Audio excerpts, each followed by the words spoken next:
Continuando con los contenidos de la unidad, ahora abordaremos qué es el comportamiento organizacional. Para este efecto, primero abordaremos el concepto, luego vamos a ver qué factores influyen en el comportamiento organizacional, vamos a ver cómo el comportamiento de las personas, las organizaciones impactan en el desempeño y la eficacia organizacional para después ver algunos ejemplos y particularmente analizar algunos aspectos relevantes para las organizaciones de salud. Eh, la pregunta de fondo acá a responder es: ¿qué es el comportamiento organizacional? El comportamiento organizacional hace referencia al estudio interdisciplinario, multidisciplinario, respecto de cómo las personas interactúan dentro de las organizaciones y cómo estas interacciones conforman ciertas dinámicas de trabajo y cómo esta dinámica de trabajo afecta el desempeño de la organización.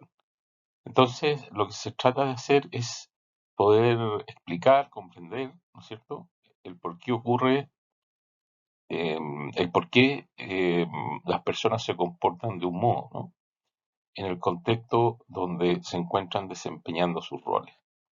Y para este efecto se dedica a estudiar, ¿no es cierto?, aquellos comportamientos que son observables, pero también aquellos que no necesariamente son observables, y para eso desarrolla distintas estrategias metodológicas. A modo de ilustración, pusimos este grafo acá, que refleja lo que previamente hemos estado abordando. Hay aspectos que son visibles y aspectos que no son visibles. Esto es equivalente, como ustedes lo podrán ver después en la presentación de cultura de organización. El comportamiento organizacional está determinado por los elementos de la cultura, así como la dinámica de trabajo de las personas van determinando y construyendo la cultura en el tiempo de modo dinámico. ¿Qué factores influyen en el comportamiento organizacional? Hay factores que son individuales, propios de las personas, hay factores que son grupales, propios de los grupos, de la interacción entre sus miembros, y factores que son organizacionales. Dentro de los factores individuales podemos eh, diferenciar los atributos de las personas, las características personales, a lo que denominamos personalidad, eh, las formas en que las personas se expresan y conviven y desarrollan interacciones con otros, va a depender mucho de la historia de aprendizaje individual, ¿no?, de su historia personal. En consecuencia, esto podría estar afectando, ¿no?, positivo o negativamente, las interacciones con otros. Después están las actitudes, ¿no es cierto? ¿Cuál es la disposición cognitiva, emocional y conductual que las personas tienen hacia el trabajo, hacia los pares, ¿no es cierto?, hacia la organización? Eh, Finalmente, tenemos dos componentes más, que son las percepciones, es decir, la forma en que las personas eh, perciben el trabajo y perciben la dinámica de relaciones al interior de la organización, determina el cómo se comportan. Si yo percibo que en la organización en donde estoy inserto existe un valor denominado justicia organizacional y equidad organizacional, eso naturalmente va a repercutir en mi satisfacción personal. Pero si no es el caso, lo más probable es que desarrolle insatisfacción personal. Y esto además se transmite a nivel de grupo, ¿no? Se transmite entre los individuos y pueden haber representaciones que no son solo individuales, sino que también colectivas. Y finalmente están los valores, ¿ya? Los valores personales influyen en la forma ética que tengo de comportarme en el mundo, en este caso la ética laboral, ¿no es cierto? Y de alguna manera, cuando los valores son compartidos entre nosotros, las personas que conformamos una organización, entre los miembros de la organización, esto, si hay valores que son positivos, deseables, que son rectores de nuestro comportamiento, esto se puede traducir en cohesión de grupo, trabajo en equipo, etcétera, etcétera. Ahora bien, dentro de los factores personales, para ustedes que van a ocupar en algún momento algún cargo directivo, bueno, les va a corresponder dirigir, es muy importante de la perspectiva del comportamiento organizacional que quien lidera, quien dirige, ¿no? Puede incentivar en los miembros del equipo aspectos como el desarrollo del autoconocimiento, ¿no es cierto? El cómo poder afrontar situaciones que son desbordantes, que dan origen a estrés, ¿no es cierto? Y también cómo incentivar y propiciar las condiciones para la solución creativa de problemas. A su vez, hay factores que están dados por las dinámicas grupales. Eh, en este caso, la dinámica de grupo y de equipo pasa a ser fundamental, es decir, el conjunto de relaciones que tenemos al interior de los grupos y de los equipos y cómo es esa dinámica, si tiende a ser más proactiva, positiva, colaborativa, etcétera, puede incidir, ¿no es cierto?, en que los equipos sean más creativos, más eficientes, más colaborativos y que tengan un mejor desempeño. ¿Ya? Los procesos de comunicación también son centrales en los procesos grupales. Una comunicación clara, asertiva, tiende a ser más efectiva y naturalmente va a facilitar la resolución de problemas y el abordaje de los desafíos al interior del equipo. El liderazgo también es importante. O sea, cuando nosotros tenemos directivos que inspiran confianza, ¿no es cierto? Y que de algún modo generan las condiciones proveyendo apoyo, van a incidir significativamente en la forma en que las personas se comportan para el logro de metas y de objetivos comunes. Y, naturalmente, el poder y la política que tiene que ver con la capacidad que tienen las personas para poder tomar decisiones. También es una dimensión importante y esto habitualmente va a estar dado por la estructura organizacional de cómo se ha configurado la organización. Naturalmente, esto va a incidir también y va a influir en las relaciones interpersonales, ¿no es cierto? Y en el clima laboral y en la satisfacción laboral. En términos de Minsberg, por ejemplo, el poder y la política, y en el caso del sector salud, estamos frente a un tipo de configuración organizacional eh, profesional, ¿no? Que tiene carácter burocrático, pero lo que importa es la normalización de las habilidades. Y esa es la complejidad inherente a esta organización y por lo cual hay que ser muy creativo para poder dirigirlas y gestionarlas. Luego, dentro de las habilidades a nivel interpersonal, habilidades directivas, ¿no? Y grupal, naturalmente acá pasa a ser fundamental desde la perspectiva del comportamiento organizacional, el estudio del manejo de conflictos, el cómo se motiva a las personas, ¿no es cierto? Cómo se generan condiciones para hacer sentir a los miembros de la organización eh, de que existe apoyo frente a los desafíos, cómo se gana la capacidad de poder influir en otros, es decir, cómo nosotros avanzamos desde la perspectiva de poder ser partícipes de la toma de decisiones, ¿no es cierto? Eso es el poder. Y a nivel interpersonal, ¿no? Y a nivel grupal está naturalmente el trabajo en equipo y todas aquellas características como se expresa acá en esta slide, ¿no es cierto? Esas características relativas a la solución creativa de problemas, ¿no es cierto? Cómo ser proactivo y liderar cambios positivos, cómo se conforman, ¿no es cierto? Y se desarrollan equipos que sean efectivos, ¿no es cierto? Cómo se delega la autoridad de un modo eficiente, etcétera, etcétera. O sea, todas estas son dimensiones y elementos que nosotros podemos eh, estudiar desde la perspectiva del comportamiento organizacional, pero al mismo tiempo también podemos incidir en que esto puede ocurrir en el sentido esperado. Y después están los factores organizacionales y naturalmente hay aspectos que tienen que ver con la estructura organizacional, ¿no es cierto? En la medida que las organizaciones son más flexibles y están disponibles, ¿no? Se generan condiciones para innovar, eso mejora la eficiencia organizacional. Eso está demostrado en la evidencia, ¿no?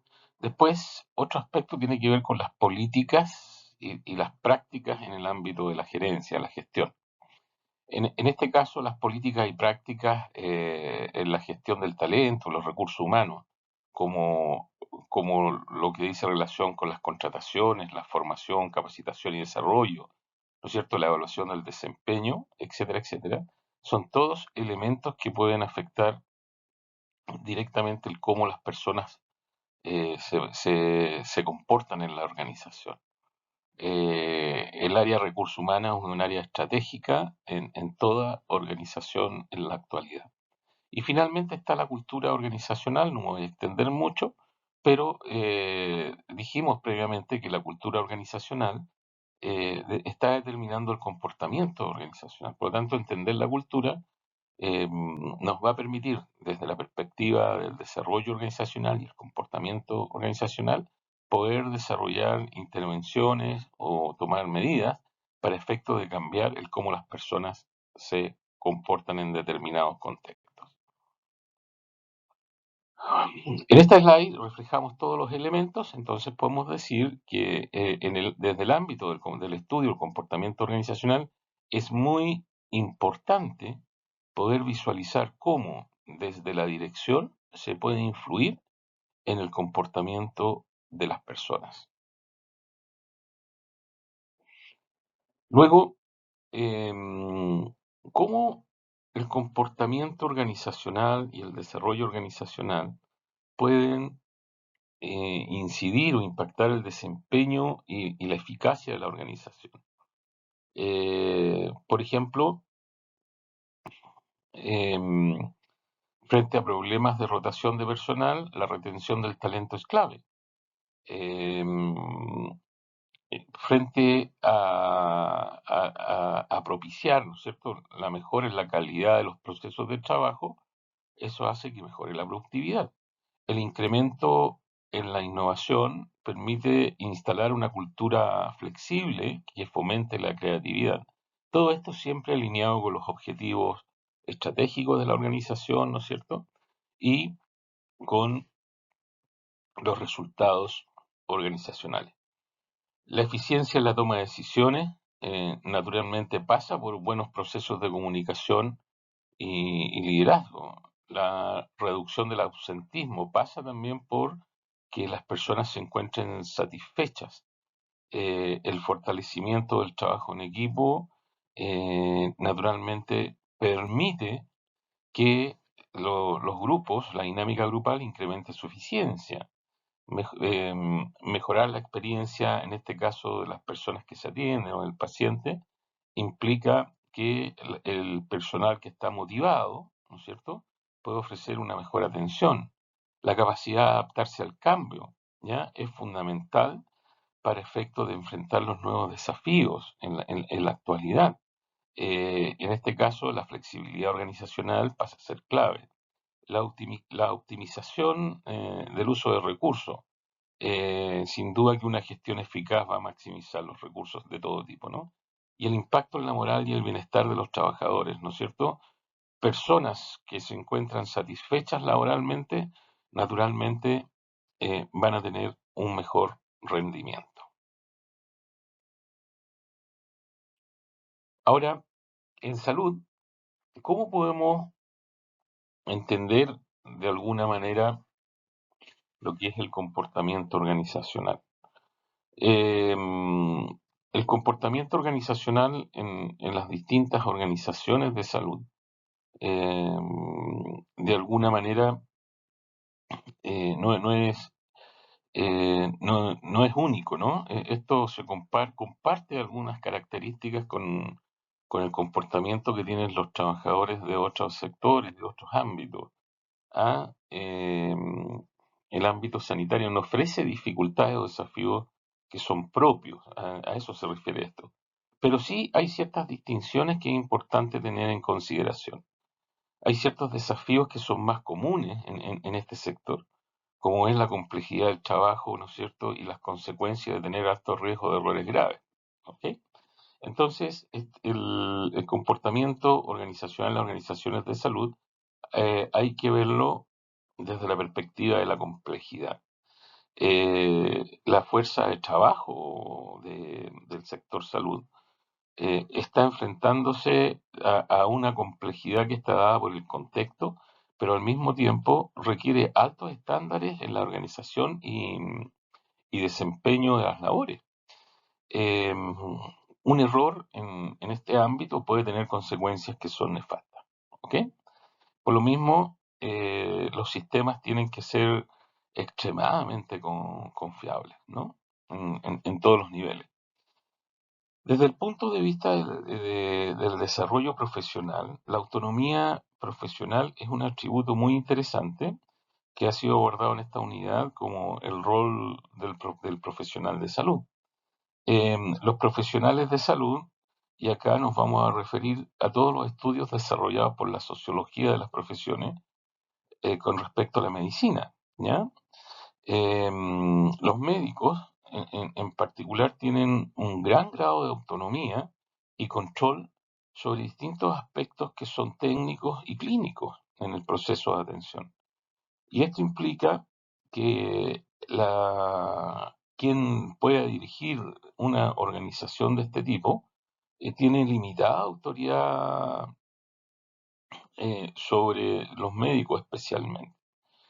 En este sentido hay que entender que esa dinámica que va a estar dada por la identidad profesional, pero al mismo tiempo por la cultura organizacional, necesita ser entendida en plenitud desde la perspectiva de los procesos de toma de decisiones. ¿Ok? Después están aquellos aspectos vinculados a la coordinación y gestión. Habitualmente los directivos de salud deben coordinar distintos tipos de servicios que son complejos y gestionar el recurso humano eh, y relacionado con lo anterior, algunos autónomos y otros no tan autónomos, dentro de un sistema que enfrenta distintos desafíos en el ámbito financiero, normativo, etcétera, etcétera. Este es un sector que está muy, muy regulado por la naturaleza de las tareas que tiene que desarrollar. Y después hay un conjunto de elementos relacionados em, en el ámbito del comportamiento organizacional, pero centrado en habilidades directivas. En qué medida quienes dirigen ya prestan atención a aquellos aspectos, como lo hemos estado planteando en esta presentación, que inciden en el desarrollo del comportamiento de las personas en la organización. La gestión del talento implica que tenemos que estar potenciando el talento, es un capital para la actividad y para la organización. Y cuando hablamos de trabajo en equipo, se puede entender del mismo modo. Los entornos son cambiantes, por lo tanto, cada vez necesitamos tener profesionales mucho más capacitados, más habilitados. Aquí hay algunos ejemplos en esta slide de cómo poder prestar atención a ciertos aspectos que están presentes en nuestra organización y que podrían facilitar el hecho de mejorar el comportamiento organizacional. Por ejemplo, los programas de capacitación continua. Eh, Como señalamos previamente, en términos de Miller, esta es la organización de salud, especialmente el sector público, son organizaciones burocráticas profesionales en donde el principal mecanismo de coordinación es la normalización de habilidades, ¿no? O sea, requerimos estar capacitándonos permanentemente. Los incentivos y el reconocimiento pasan a ser fundamentales también, tanto a nivel individual como colectivo.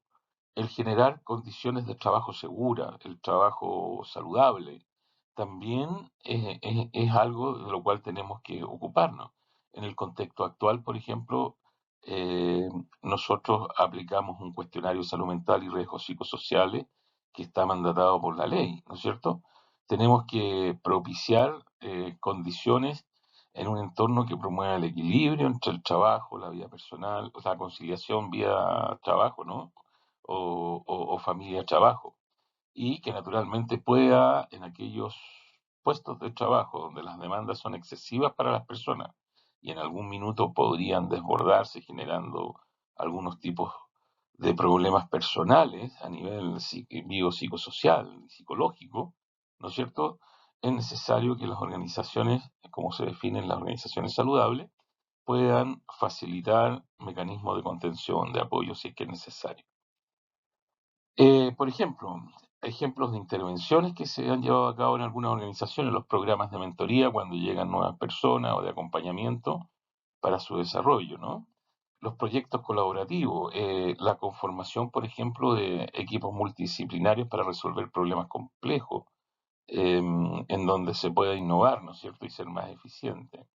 Ahora, a nivel de liderazgo, es importante que quienes dirigen prediquen con el ejemplo, ¿no? Así de ese modo modelan el comportamiento, qué se espera de las personas, ¿no? ¿Ok? La escucha activa y la participación son fundamentales. Fomentar una cultura en donde se esté dando permanente feedback, retroalimentación a las personas habitualmente genera condiciones saludables de trabajo y también de integración, una percepción de equidad, de justicia en las personas, y eso a su vez genera satisfacción laboral, lo que eh, se asocia a un buen desempeño y a logro de resultados exitosos. Y también promover la inclusión y la diversidad.